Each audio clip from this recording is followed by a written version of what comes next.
Hey, everybody. Welcome to the Ecom Power podcast, the Walmart Marketplace podcast. Yes, today I'm missing my sidekick, Michal. She's not feeling too well, so I'll try to do this by myself today. Okay, so today we're going to be discussing scaling your e-commerce business with a Slingshot framework. So, what is a Slingshot framework? How do you determine the right products to scale within your e-commerce setup? And what marketing strategies are most effective for scaling an e-commerce business with your framework? Welcome to the Ecom Power podcast. And now a quick word from our sponsor. Are you struggling with your Walmart marketplace business? Do you need help from a skilled and reliable virtual assistant? Well, look no further than Virtual Assistant Academy, or VAA Philippines. VAA specializes in locating, screening, training, and supporting high-quality Walmart VAs in the Philippines. Their VAs receive extensive Walmart training and ongoing professional development and are committed to long-term working relationships with you. Partner with VAA and experience the peace of mind knowing that you have a dedicated Walmart-trained VA who's up to date with the latest tools and trends in the dynamic Walmart marketplace. Head over to VAAphilippines.com and let VAA match you with your ideal VA today. Wow, that guy had a similar beard to me. All right. We're going to be discussing scaling your e-commerce business with the Slingshot Framework. Our guest is the CEO of Aurion Digital, and he's very well versed in e-commerce as an e-commerce entrepreneur. His sites have generated over 75 million in world sales, and as a coach, his clients have a combined turnover of $100 million. He's also the host of another podcast, the eCommerce podcast, where he chats with experts in the field of e-commerce on how to grow and develop online businesses. So today we're going to welcome Matt Edmundson. Wow, love the intro. It's good to see you again, Norm. Yeah, you too. Here. One of those experts on that podcast was yourself. I'd have thought you'd have mentioned that. You know, we have experts on the e-commerce podcast, of which you will probably, you're up there, aren't you? Really? What? Me?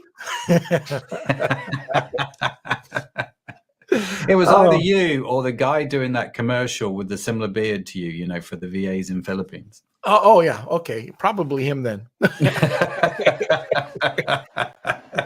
It's great to have you on the show today. Really looking forward to it. But before we get started, there has been a change in streaming. And if you have friends that are in the Walmart group selling on Walmart, you might want to just ping them because we're having problems. Facebook is no longer allowing groups like us to stream into their Facebook groups. So they might be wondering where we are today and on YouTube right now. So just to let you know that. Okay, Matt, I guess one of the things people are probably wondering is, what the heck's a Slingshot framework? Yeah, I often think of the same question myself, and I'm not going to lie. No, I had this thing years ago, this phrase that I've been using for a while. I was always aware that in e-commerce, right, there seemed to be two emerging markets, and you had the Amazons and the Walmarts, which I know you guys do super well helping people conquer those. And then you had people who just, we're not Amazon, we're not Walmart. We've got a little e-com business over here. We're turning over 500,000, 1 million, 2 million, whatever it is, but it's tiny compared to, the Goliaths of the e-commerce industry. So we use this phrase, digital Davids, and how does a digital David beat the Goliath in Amazon? How do we succeed? How do we do that well? How do we take that fight and win for our own businesses? And if you're familiar with the story, David, he has a slingshot and he has a few stones and he beats Goliath with them. So we called it the Slingshot Framework just to be a bit consistent with the story and the analogy, really. When I think of David and Goliath outside of biblical terms, I keep remembering. Did you ever see that cartoon, or they were little plastic Gumby. Oh no, that was Gumby and Pokey. No, there was a show called David and Goliath. Okay. Did you ever see that? No. Oh, growing up, Channel 7. I always remember at noon they had this show called David and Goliath. I need to Google that, or I need to go search on YouTube, see if I can find some. That would be quite fascinating. Yeah, a little kid with his dog. Yeah. The dog was Goliath. But he didn't slingshot him or anything, No, didn't slingshot. No, why not? That would be wrong. So why don't we get into to breaking it down? So the slingshot approach that you have, how many different parts do you have? What are the action steps to setting this thing up? Yeah, so here's the thing, right? Again, I'm not, this is where I deviate slightly from the story. I think David had 5 stones and we have 7 items in our Slingshot framework. And whenever we've done our own ecom businesses, whenever we've tried to scale them, whenever we've done coaching, over the years, we've noticed there are these 7 elements. And if you can do them well, you have a good shot of winning. Where I struggled with was when I realized about these 7 elements. I was good at 1 or 2, but I was really not great at everything. So I was a bit like the guy that went to the gym and just did arms. Do you know what I mean? I had massive arms, but the rest of me was a bit rubbish. And so I call it my $38 million lesson, because I reckon that's how much in sales we lost because I wasn't proficient in all 7 areas, if that makes sense. And so, so the 7 areas for me, we always start with product. First and foremost, you've got to have a product people want to buy. If you've not got a product people want to buy, I mean, it's just high school, economics, isn't it? Demand and supply. If there's demand for it and you can supply it, it's usually a great place to start in a free market economy, which most Western economists try and build themselves on. So you move from product, you've then got story. And one of the things I loved about you coming on our podcast, Norm, was you broke down how to take an ordinary product like a knife and turn it into an extraordinary story using your tactics. And I thought that was brilliant, because that's all about the story. It's all about the brand. What story can we tell about this product in a way that's going to resonate with our customers and with our audience? And this is super, super important. I think it's probably one of the most overlooked things to do with ecom. The third area that we always talk about, so once we've got a good product, we've got a story behind it, we can then look at our tech. So where do we sell this? On what platforms? What technology do we need? What's the tech stack we need? Do I need an email program? Those kind of questions. Once I've got the website and the technology and the sales mechanism all set up, I then move to marketing. So how do I get people to that website? That's the 4th area. The 5th area is all about optimization. So I've sent people to my website. How do I get them to buy more? How do I increase average order value? The 6th area, we talk about experience. And for me, in traditional e-commerce, this is everything that happens after they've hit the buy now button. And what can we do there that's interesting? And then the 7th area is about growth. How do we actually grow this? How do we make it both repeatable and referable as a business? And so in a nutshell, they're my 7 areas. And I think as an ecom entrepreneur, as someone who's responsible for an e-commerce business, I have a board in the office. Actually, it's a big glass wall, but we have 7 columns. And in each of those columns, it's like, what are we doing well? What are we not doing well? How can we improve our optimization? How can we improve our customer experience? How can we improve in marketing? What's working well at the moment? What are we doing here? And I think if you can balance your thinking around those 7 areas, you tend to do well in ecom. Yeah, right. Absolutely. You don't have to be an expert in it, but you just have to grasp it. Yeah. And sometimes when you're a smaller company, you have to know all. You have no alternative but to know all 7. When you get a little bit bigger and you start seeing more repeatable tasks, or you want to grow and you have the money to spend, you can job it out to an expert in the area. Like I always look at what you say, you got 7 steps there, and it was like me for accounting. I absolutely hate accounting. I'm a creative guy. If there's not numbers in a picture and it's not, Dali's melting clock, I don't get numbers. Yeah. But I had to take a course Mhm. to understand it so I could read numbers. And Yeah. that's the same thing. What you're saying here is that, that product, that infrastructure, these 7 building blocks, if you don't have them in place, something's going to fall. Yeah. So do you want to get into each one of these a little bit more? Like product, for example, Yeah. researching your product. What are your tips on that? When people start out in e-commerce, this is the one that trips everybody up, because I was talking to a guy earlier on who specializes in bringing products in from China. He's a Canadian guy, really nice guy, JK Beaton, his name was, and really interesting guy. He brings products in from China, to help companies sell them through Amazon, Walmart, or even their own web platform.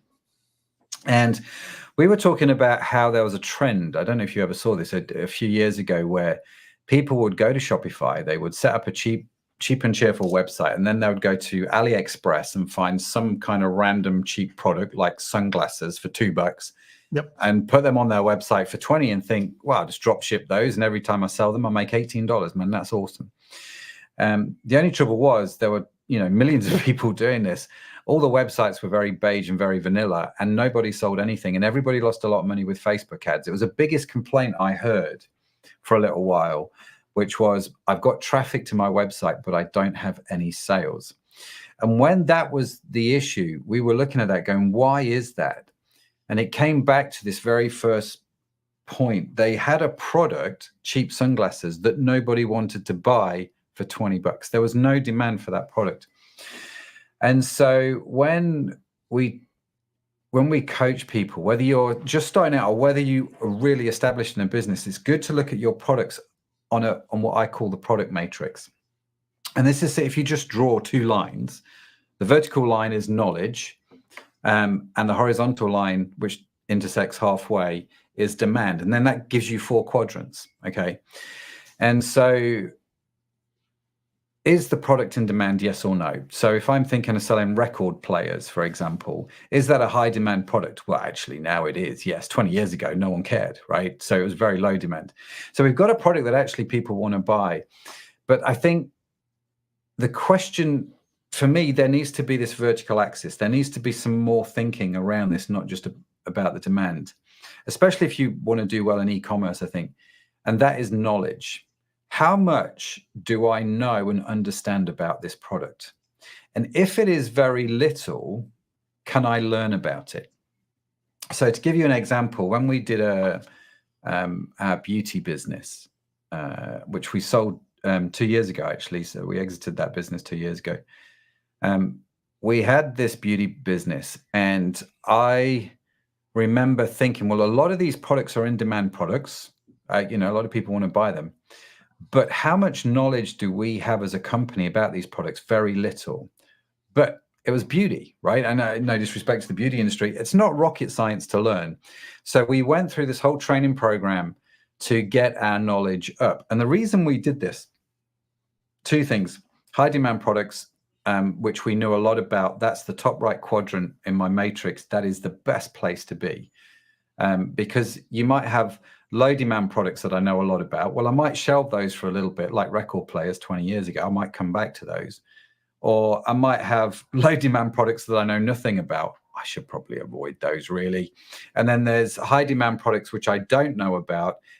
How I differentiate from just being a commodity, which is really important, I think, in e-commerce, is through the knowledge that I have, because that knowledge I can share on my site, through my content, through my graphics, through my social media, through my blogs, through my YouTube videos, whatever it is, I can bring that knowledge through to my customers. And that really is really powerful, really powerful. And we found in e-com, the more we know, the more we can educate. The more we can educate, the more customers come back. And it's a really powerful sort of cycle. So when it comes to sourcing products, my advice is simply this: just draw out that matrix, the knowledge demand matrix, and just plot any product you're thinking of selling, plot it on that matrix. And if it's high demand, and low knowledge, can you learn about it? Yes or no? If you can, great. Or is it a high demand product that you already know about? They're great products to sell, or at least to start with. That's the starting point for me. We then have this sort of funnel that we go through, that we take those products through. But yeah, that's kind of my starting place. I've got a couple of stories to talk about. I know stories is next, but on product opportunity. One, this is a true story. Guy came and wanting my input, and usually when people get my input and they say, "Oh yes, but I know that they're just going to go and do their own thing anyways after they've heard my input," and this was the case. The guy asked me about a plastic shoe stretcher. So there were 7 plastic shoe stretchers, all the same, all from the same manufacturer with the same images. Plus, the highest rating was 3.5 star out of those 7, the highest rating. And they had an average monthly sale of 3 months, or 3,000. 3,300 was the highest, I think. That was the highest out of the 7. So while I was doing it, I found a wooden shoe stretcher that was a longer one. It was about $2 more. I think it was a bit more than that. But the difference was the red shoe stretcher was just like a couple of dollars, like $6.99 or something like that. The other one was $99 from $3 to $99, and it was doing 100,000 a month.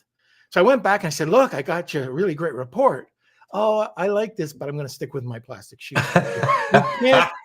You can't fall in love with a product. That's what I'm saying. Oh yeah, that's, you're preaching to the choir, brother. That's so true. That's so true. Like cut it quick. And the other one, you're talking about product opportunity, and I don't want to just take over the talk here, but this one is really cool.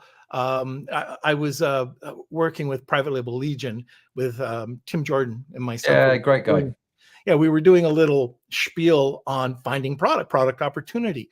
One thing he brought up, and we did a live demonstration, was sub niches. If it's really, really concentrated, look into a sub niche. So we went in and we went onto Amazon. We did the product search, and all these tortilla makers, metal tortilla makers, came up, and they were like $29.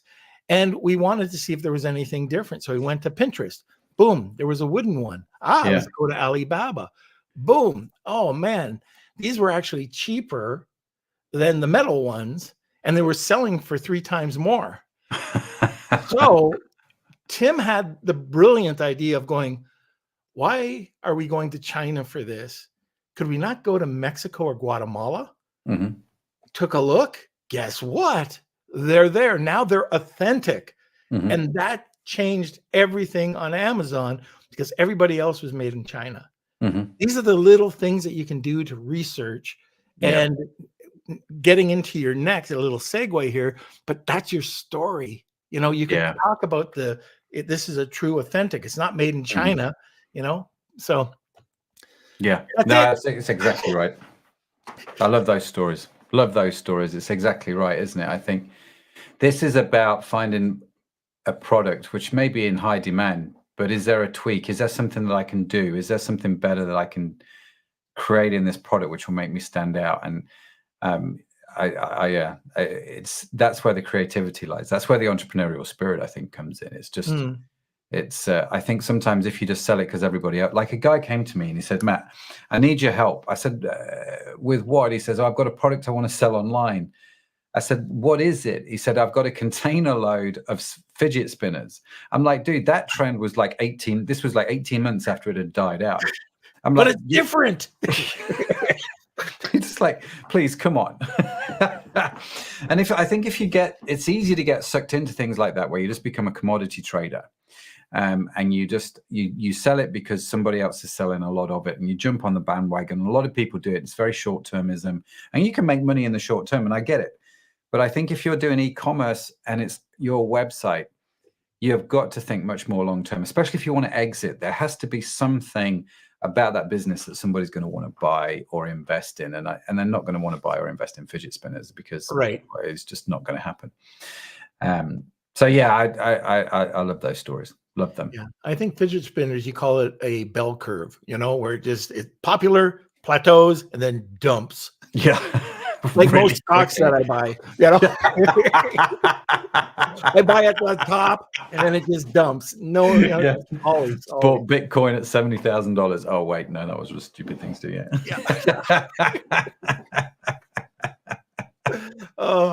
So now I think we touched on story, but I think it was Jeffrey Archer that wrote the book Crossing the Chasm, and it was about tech. And it was about being able to, now this is for tech industries, but it's always good for an entrepreneur to go back and read books like this, because it tells you if the infrastructure is not there to handle your tech, then you're throwing money away. Yeah, absolutely. And just the proper technology. So do you want to talk about that a bit? Yeah, this is an interesting one, isn't it? Because with technology, again, you've got to decide with the products that you want to sell that's got the brand and the story behind it.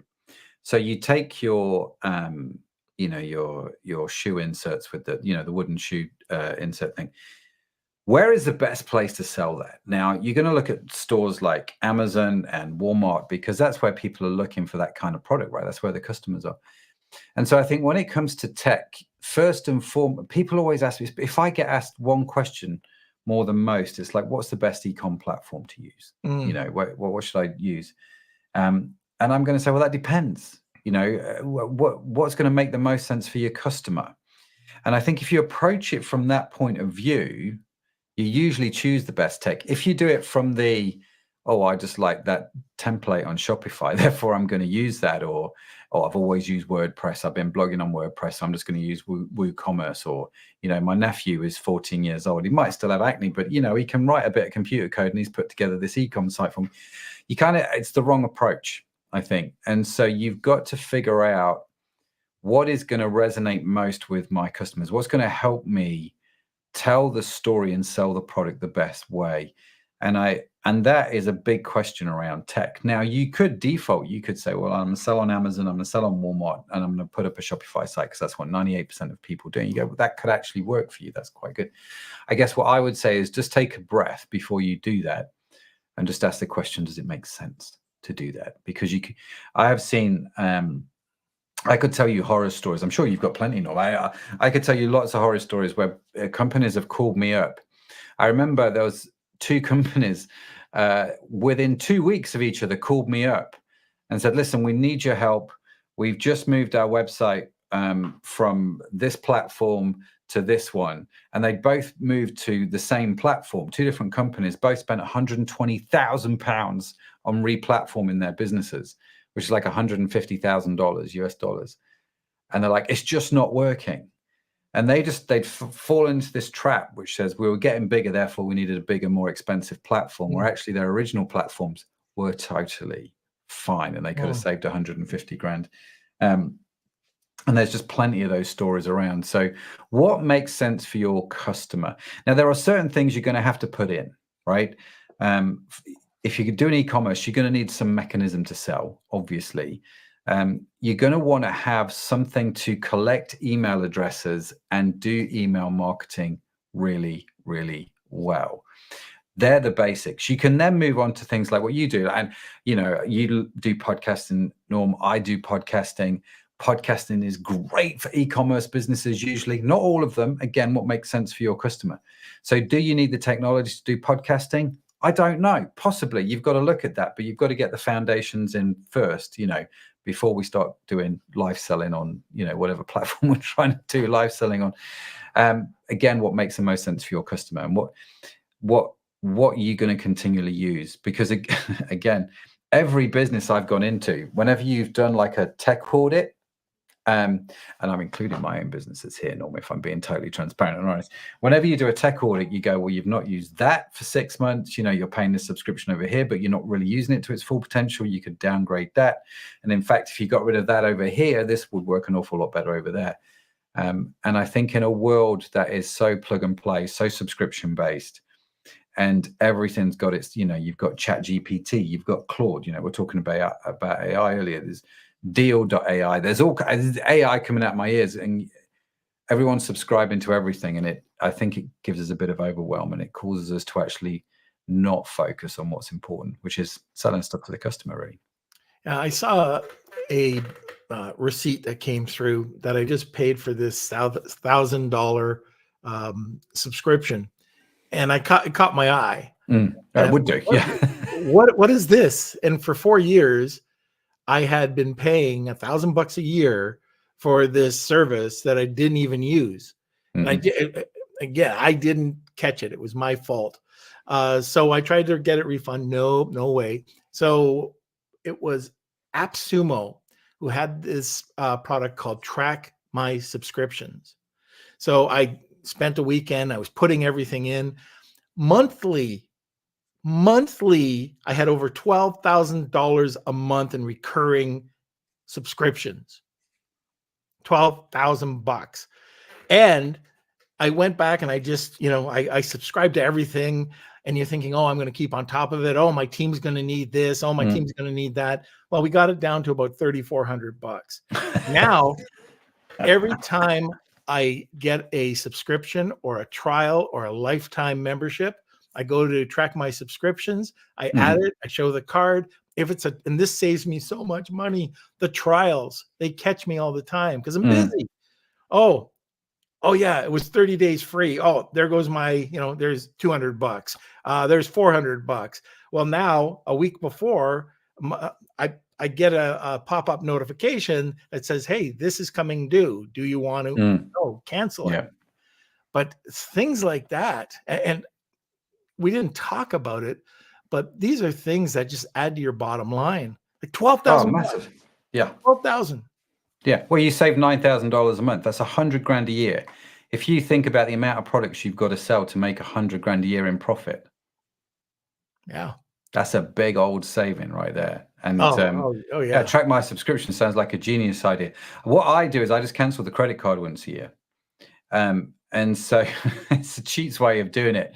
And so everyone then contacts you and goes, oh, we've tried to take payments and it's not gone through. And then I can kind of go, well, I definitely want to keep that one. I don't want that one. Yeah. And it's different people have different ways of doing it. But sure, I think something like that makes an awful lot of sense because you'll be surprised what you're paying for and not using. Definitely. Yeah, absolutely. And that's a great idea. Just cancel a credit card once a year and you can avoid a lot of that. That is a nugget, by the way. I'm not sure they'll be pleased that you do that. I mean, don't yeah. Don't help me do it, but it's a good strategy. At the bottom, Yeah. A little disclaimer. It actually works quite well because in a lot of ways, because the world is so connected, and you're buying subscriptions. I don't even know half the countries these subscriptions are registered in, and so like you're saying, it becomes really hard to cancel them or refund them or even to keep track of them sometimes. So yeah, the easiest way is just put everything on one credit card and then cancel it once a year. Yeah. And it's also good for points. That's very true. Yeah. I guess get a lot of air miles. I used to do this thing, total sidetrack here, Norm. You'll love the story. When we did the beauty business, I had a deal with American Express. So we did this thing where I never wanted credit from the company for the stock. I wanted to always buy the stock. I've always bought stock up front. And it's always worked super well, just from I can sleep at night because I don't have to worry about paying that supplier. So what we did with the beauty company was made a deal with American Express that they would give me an American Express card that I could use to buy the stock. And I was buying hundreds of thousands of pounds worth of stock at any one point in time. And within inside of 2 months of this agreement with American Express, I'd racked up millions of points on my Amex. I think I've got like 150,000 left over. And this was about 10 years ago. It's taken me a long time to use them up. But the company that we were buying from sent me an email saying we're no longer taking American Express because it's costing us £25,000 a month in fees. I was like, yeah, no wonder. But for a little while, it was a nice little scam. It worked quite well. Yeah, I mean, that's a whole topic for another day, is cash flow. And Yeah, this is one of the ways that we do it as well. We pay for our PPC with one credit card, which gives us the best points. And then I do have a travel card that I use whenever I'm going anywhere, and it's yeah, got a whack of points on it. yeah. So it comes in handy. Comes in very, very handy. Let me tell you. So You let's can, move on to marketing. So we talked a little bit about tech. Now, marketing, and you touched on it with emails. And oh, by the way, I don't know if you've experienced this recently, but we've got into the world of newsletters. Now, not newsletters that suck. We put a lot of time and effort into these newsletters. Mhm. And I think by far, that's one of our biggest lead generation tools that we have right now. We get Yeah, more comments and people reaching out. Oh, can you do this, or can you do that? yeah. Or they're reaching out to people who are in the newsletter. Mhm. But I've never experienced anything like it. Like from the Yeah. podcast, from the emails. Mhm. Yeah, it's totally true. And I think it's here's the thing, Norm. You and I, we've been around long enough to have gone through a few cycles and a few trends. And again, everybody's looking for a silver bullet where digital marketing is concerned. And there are some strategies, there are some things that you can do. But the thing which moves the needle the most for the longest amount of time is what I call old school methodology. It's just old school digital, it's just old school marketing principles, Mhm. really. And for me, the newsletter, doing it well, investing time and investing energy into it, is super critical. I was talking to a chap 2 days ago. Went to see a business, an ecom business here in the UK.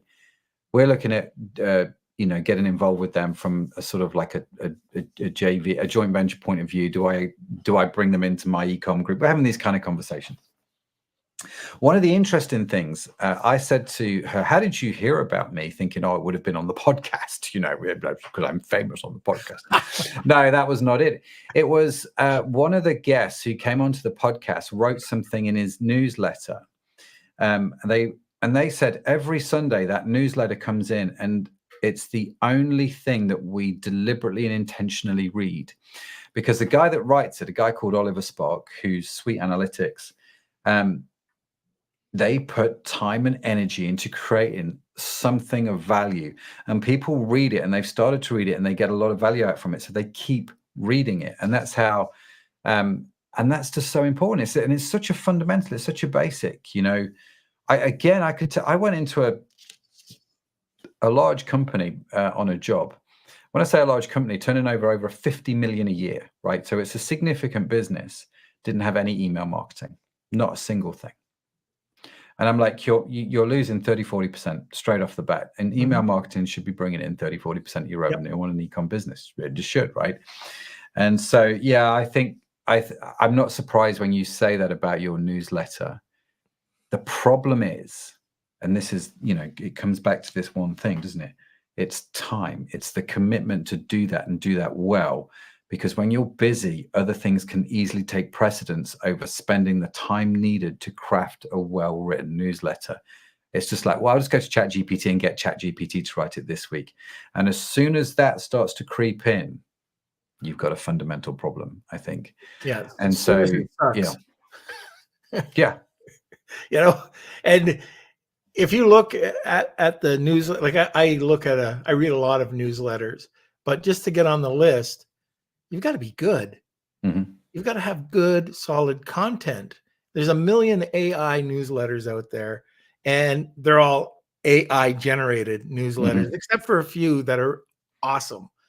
But what was the other thing? The other thing about the newsletter is a lot of brands don't even think of it as a marketing tool. Mm-hmm. And when they do, it's all promotional. Yeah. And that's content is king, but promotional content, you got to leave it out. You got to provide value. And I think that this is a tool that is so underutilized in today's market. that if you can get and build up a great newsletter list, think of your promotions that you can do with email marketing afterwards. It's fantastic. And I think you'll agree with me.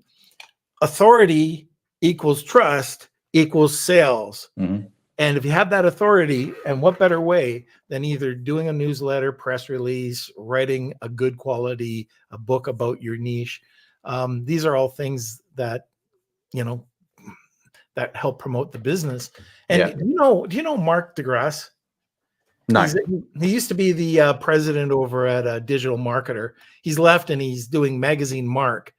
And go back to you just said old school. He actually prints a magazine. And he just blasts like, 1, 2. I think he's only got 2 issues out right now. But what a great idea. Oh, it's fascinating. I was talking to a guy, and this is where I think actually some of this sort of stuff is you'll see it coming back more and more. I was talking to a chap last week down in London in a pub, as you do, as we do in England, and I was chatting to him, and he owned a traditional print company, and his whole niche was he created catalogs for e-commerce businesses, right? So I was talking to one of his customers who sells bamboo clothing. They're called BAM, B-A-M, here in the UK. Great guy that runs a business, really liked him. And that he was telling the story about how they had these catalogs made with, some products in like 20, 30 page catalog. And they sent the catalogs out with a free pair of bamboo socks. And they sent them out to cold audiences, and they got a killer response rate. They absolutely killed it on the marketing. And so they, old school thinking, isn't it? It's like, what can we do? How can we do something different? How can we get people's attention? How can we connect with the customer story here?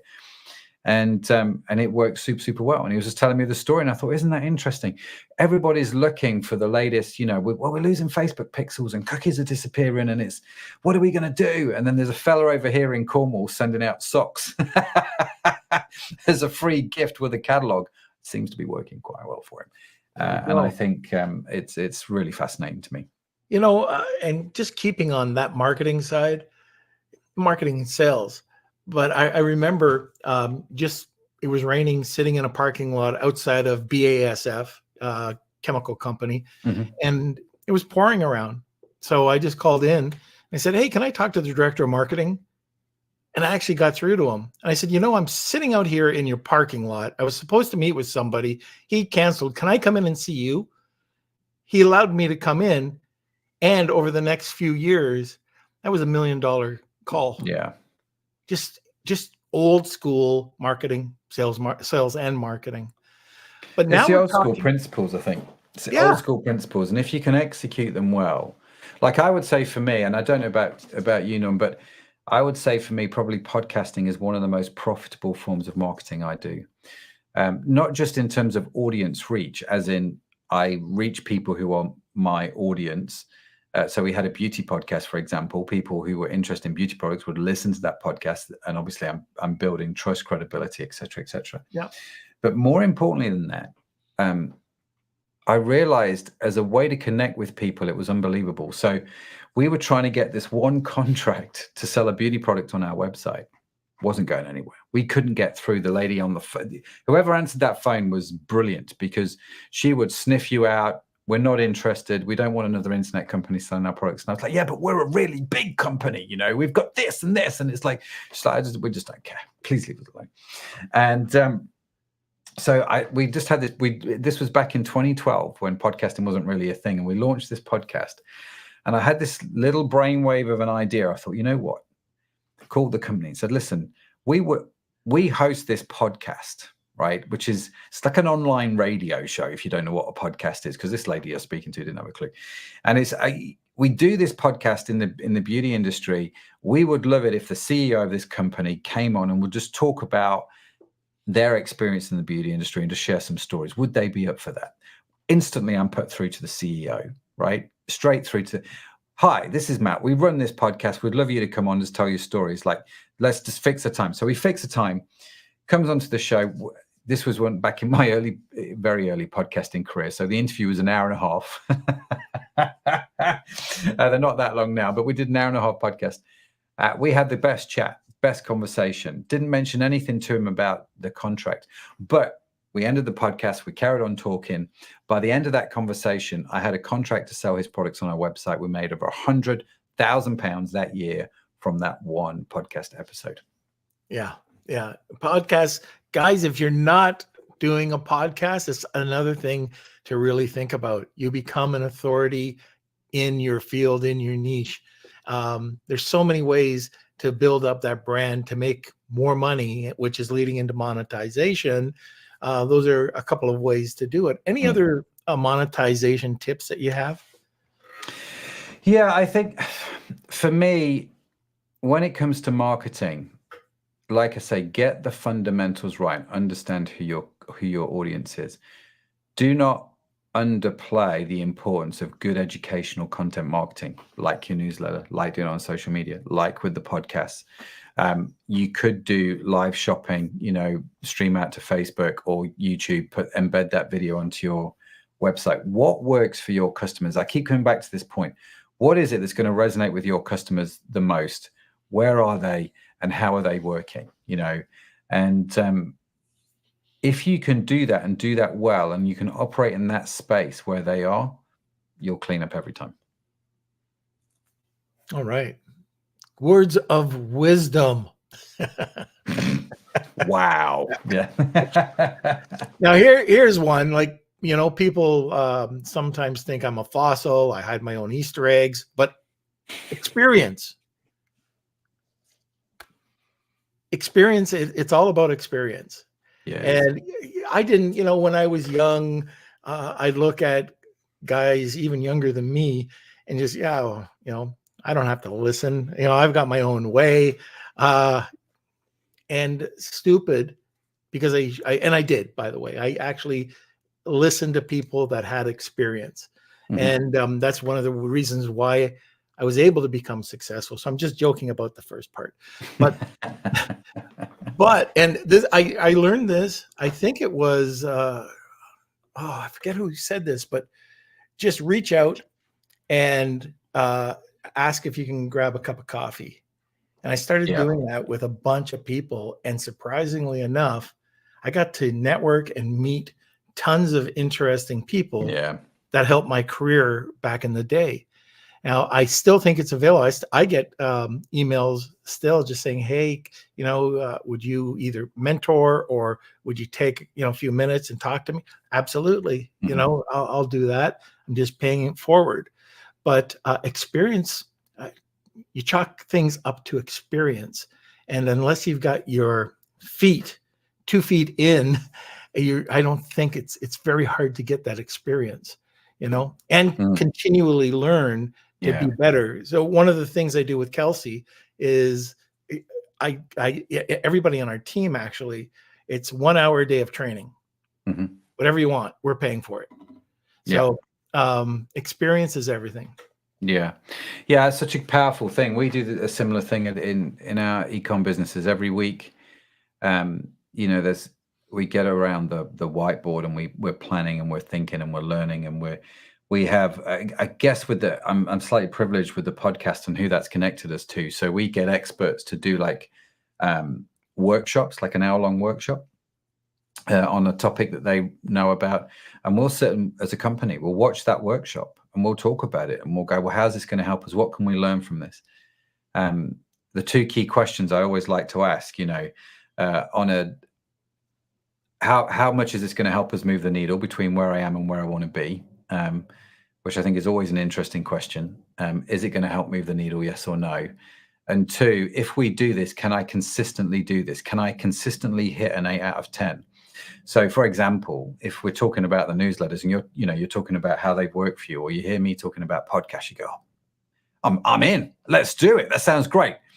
And week 1's good. Week 2's not so good. Week 3, you've forgotten about it because the cat's been sick in your slippers, and all kinds of things have happened that you've got to take care of. And I think those 2 questions, those 2 coaching questions are really powerful. Does it help move the needle? And can I hit an 8 out of 10 in terms of excellence in doing this consistently, week in, week out, yes or no? And if the answer is no, you've really got to question whether it's a valid thing for you to do. And I think that learning, coupled with those questions, becomes really powerful, and it really does start to shift things in your ecom businesses. That's my experience, at least. Right.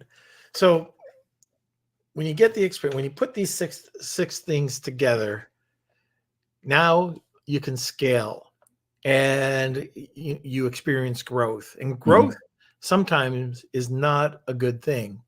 Sometimes, and I've been in a business like that where it was just crazy. I lost my hair, literally. There's the proof. But growth, when you put these 6 building blocks in place, you should be able to handle growth. Yeah. Now, what are some of the key areas that you should be looking at to make sure, other than these building blocks, that you can handle the growth? Yeah, one of the questions people ask me about this, what I call the Slingshot Framework, they say, well, you didn't talk about operations, you didn't talk about finance. And I'm like, yeah, this is specifically about e-commerce. There's fundamentals in business that we still need to think about. Cash flow being one of them. Cash is king. And it's one of those things where you have to be very, very astute when it comes to managing finances.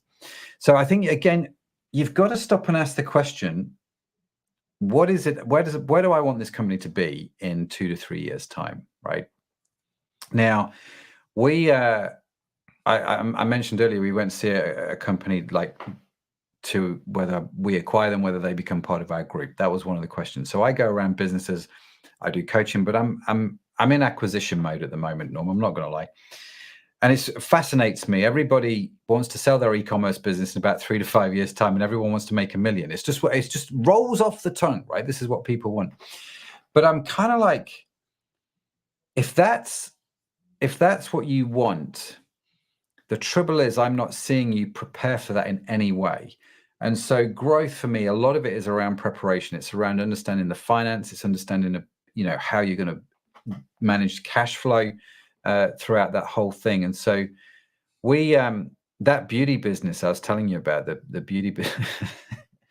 I remember, oh dear Lord, when we launched that business, we launched that business in August 2006. So we're going back a few years, right?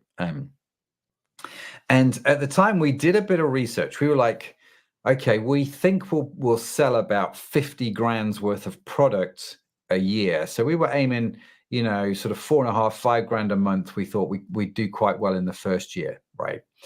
And so we launched August, and we thought, well, we're setting the site up. It's brand new. No one's really heard about it. So maybe between the end of August and the end of December, those 4 months, if we could hit 10 grand, we'll dance a jig, right? And we were all built for 10 grand's worth of goal. That was our target.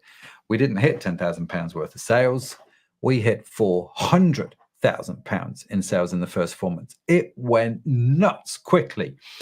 And so in some respects, they're really, really good problems to have, and they're the exciting problems to have. And we were, fortunately, we were able to finance all the stock.